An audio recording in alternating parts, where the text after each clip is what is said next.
We're going on tour. This fall, we're bringing the live podcast show to 4 new cities. We're coming to Nashville, San Diego, Chicago, and Birmingham, Alabama. If you've ever wanted to see the live podcast in person, go to jesusinthestreet.org/tour and get your tickets. It's going to be a powerful night of worship, and the word that God is storing in my heart is going to be different and unique to each city we go to. So come out, jesusinthestreet.org/tour, get your tickets, and we'll see you in Nashville, San Diego, Chicago, and Birmingham this fall. What's going on, guys? Welcome back to another episode of the Bryce Crawford podcast. I'm Bryce, and today we are on Proverbs chapter 8 out of 31 chapters of Proverbs. The whole month of July, we're breaking down the book of Proverbs. And if you guys want to track your progress, follow along, download the free PDF on our website, jesusinthestreet.org/Proverbs. Today, Proverbs 8.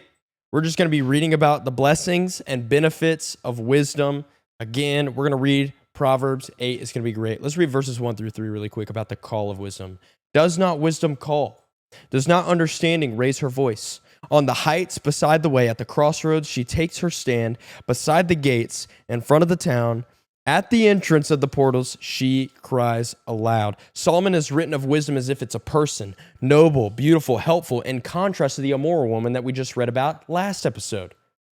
So the woman of wisdom is actually beautiful, magnificent, helpful, noble, and the immoral woman is the contrast of it. And when it says she takes her stand at the crossroads beside the gates, wisdom isn't hidden. It's accessible everywhere at all times in every circumstance for all people. And wisdom is for everybody, not confined to the academics or the classroom or people with lots of money. Wisdom is accessible to anyone who will incline what? Their ear and heart to it, as we read in Proverbs 3, 4, and 2 earlier this time. Now let's read verses 4 through 11 to hear the goodness that wisdom promises to us. To you, O men, I call, and my cry is to the children of man. O simple ones, learn prudence. O fools, learn sense. Hear, for I will speak noble things, and from my lips will come what is right. For my mouth will utter truth. Wickedness is an abomination to my lips. All the words of my mouth are righteous. There is nothing twisted or crooked in them. They are all straight to him who understands, and right to those who find knowledge. Take my instruction instead of silver, and knowledge rather than choice gold. For wisdom is better than jewels, and all that you may desire cannot compare with her. Wisdom doesn't give up on the simple ones. They may seem like a lost cause, but they don't have to be. That's in verse 5. O simple ones, learn prudence. O fools, learn sense. It's oftentimes that the simple ones give up on wisdom, but wisdom doesn't give up on those who are quote-unquote simple. And in verse 6, we read that when wisdom speaks, it's actually true. Nothing crooked or perverse comes from wisdom. He speaks noble things. She speaks noble things. And what comes from her lips is what? Right. And then when you jump down to verse 10, take my instruction instead of silver and knowledge rather than gold. Wisdom is more valuable than earthly monetary gain. And now in verses 12 through 21, wisdom is going to describe herself. I, wisdom, dwell with prudence, and I find knowledge and discretion. The fear of the Lord is hatred of evil. Pride and arrogance in the way of evil and perverted speech I hate, because the fear of the Lord is submission to God's righteousness and his ways. And so if you fear the Lord, you actually hate evil and you love righteousness. I have counsel and sound wisdom. I have insight. I have strength. By me, kings reign and rulers decree what is just. By me, princes rule and nobles all who govern justly. Wisdom dwells with prudence, self-control, goodness, and good judgment. And to fear God doesn't mean to be neutral towards evil. Maybe here and there, this is and that. God hates evil. He hates pride, arrogance, and a perverse mouth. So don't be neutral to evil. Hate evil just like God does. And many will gain power, like it says in verse 15. By me, kings reign, and rulers decree what is just. Many gain power, stay in power, and excessive power through gaining and using wisdom. But verse 17, what does it say?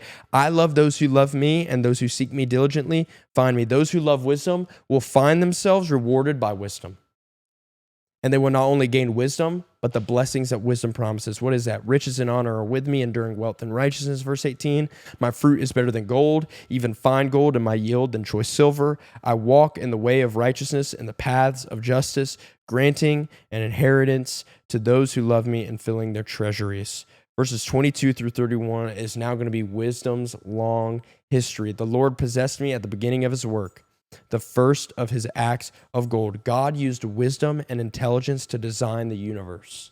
It's been around since the beginning of time. If wisdom was a person, then it would be said to have been with God in creation, because wisdom was used to create the universe. And Solomon actually considers many different aspects of creation and how God used wisdom and design to arrange them all. Here we go.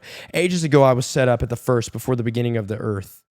When there were no depths, I was brought forth. When there were no springs abounding with water, before mountains had been shaped, before the hills I was brought forth, before he had made the earth with its fields, or the first of the dusts of the world. When he established the heavens, I was there. When he drew a circle on the face of deep, when he made firm the skies above, when he established the fountains of deep, when he assigned to the sea its limits so that the waters might not transgress his command, when he marked out the foundations of the earth. Then I was beside him like a master workman, and I daily was his delight, rejoicing before him always, rejoicing in his inhabited world and delighting in the children of man. This world is so marked by God's wise and good design that wisdom rejoiced in it.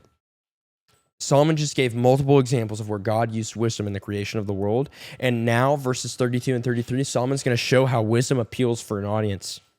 And now, O sons, listen to me. Blessed are those who keep my ways. Hear instruction and be wise and do not neglect. So now that we've heard wisdom's history from the time of creation and being around with God during creation, we have a reason to listen to her. Because the devil just wants us to think that we'll lose if we listen to wisdom, yet there is a greater blessing in keeping wisdom's ways rather than listening to the lie of the devil that we're going to lose our ways by listening to wisdom. And verses 34 through close. Blessed is the one who listens to me, watching daily at my gates, waiting beside my doors. For whoever finds me finds life and obtains favor from the Lord. But he who fails to find me injures himself. All who hate me love death. The blessing of wisdom is not only for those who listen to wisdom, but for those who inconvenience themselves to seek her. Magnificent. Wisdom isn't just for those who listen to it, but wisdom is also for those who inconvenience themselves, kill their flesh, deny themselves to seek wisdom out. And there's two major blessings wisdom gives. It's life and favor from God. And so if there could be a thesis statement for Proverbs 8, it's that there are blessings that come when we trust wisdom. Wisdom's been around since the beginning of time. Let us trust wisdom. Guys, I pray that Proverbs 8 was a blessing to you guys, and we'll see you guys tomorrow for Proverbs chapter 9. Guys, thank you so much for watching and listening to this episode. If you guys like it, subscribe to us on YouTube, follow us on Spotify, Instagram, and TikTok. Bless you guys, and see you guys next week for the next episode.